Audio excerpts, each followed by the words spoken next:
নমস্কার, শুভ দুপুর বন্ধুরা। এই যে চাল কুমড়ার পুর নিয়ে আমি চলে এলাম। আজকে দুপুরের রান্নায় এটাই হবে। এই পুরটাকে ভালো করে আমি কেটে নেব, ভালো করে একটু বড় বড় টুকরো করে আমি কেটে নেব। কেটে নিয়ে ভালো করে ধুয়ে আমি জলের মধ্যে লবণ আর হলুদ দিয়ে কুমড়োটাকে ভালো করে ভাপিয়ে নেব। ভাপানো হয়ে গেলে জলটা ঝরিয়ে এবার আমি কড়াইয়ের মধ্যে পরিমাণ মতন সর্ষের তেল দিয়ে দিলাম। সর্ষের তেলটা একটু বেশি দিলাম, আজকে একটু বেশি দিয়েই খাবো। এর মধ্যে গোটা জিরে আর পেঁয়াজ কুচি, দুটো তেজপাতা এর মধ্যে আমি দিয়ে দিলাম। দিয়ে ভালো করে পেঁয়াজগুলোকে আমি ভেজে নেব। ভাজা হয়ে গেল, এবার আমি ভাপানো চাল কুমড়াটাকে দিয়ে দেব। দেখুন আমি কত বড় বড় পিস করেছি। এবার এর মধ্যে আমি পরিমাণ মতন হলুদটা দিয়ে দেব। এখন লবণ আমি দেব না, ভালো করে আগে ভেজে নেব, তারপরে লবণ দেব। ভালো করে ভাজা হয়ে গেল, একটু লবণটা আমি দিয়ে দিলাম। লবণটা দেওয়ার পরেও কিছুক্ষণ আমি ভালো করে আরও ভেজে নেব, যাতে লবণটা এই কুমড়োটার ভেতরে ঢুকে যায়। ভালো করে যখন ভাজা হয়ে গেল, আমি এর মধ্যে জিরা আর কাঁচা লঙ্কা বাটাটাকে দিয়ে দেব। এর মধ্যে আর কিন্তু আমি কোনো মশলা দেব না, জিরা আর কাঁচা লঙ্কা বাটাটাকে দিয়ে দিলাম। এবার ভালো করে মশলাটা আমি কষিয়ে নেব। ভালো করে যখন মশলাটা কষানো হয়ে যাবে, তখন আমি পরিমাণ মতন জল দিয়ে দেব। আমি বেশি ঝোল করব না, একটু মাখো মাখো করব, সেই জন্য আমি অল্প জল দিয়ে দিলাম। দিয়ে কিছুক্ষণ আমি ফুটতে দেব। যখন ফুটে আসবে, আমি একটু গরম মশলা দিয়ে নামিয়ে নেব। গরম মশলাটা দিতে আমার স্লিপ হয়ে গেছে, ক্যামেরাটা ধরিনি।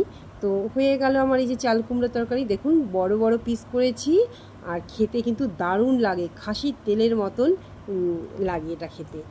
এদিকে রান্না হয়ে গেল, সব বাসন আমি মেজে ফেলছি। দেখুন 3টা কড়াই বের হয়ে গেছে। এই সকাল সকাল আমার খুব তাড়াতাড়ি রান্না করতে লাগে, কারণ ওর বাবা স্কুল চলে যায়, আমার মেয়েও স্কুল চলে যায়, সেই জন্য দুপাশে দুটা চুলায় আমার রান্না বসাতে লাগে। এই জন্যই এতগুলো কড়াই বাসন কত কিছু বের হয়ে যায়। এখন এগুলোকে সব কিছুকে মেজে তারপরে আমি রান্নাঘর পরিষ্কার করে ফেললাম।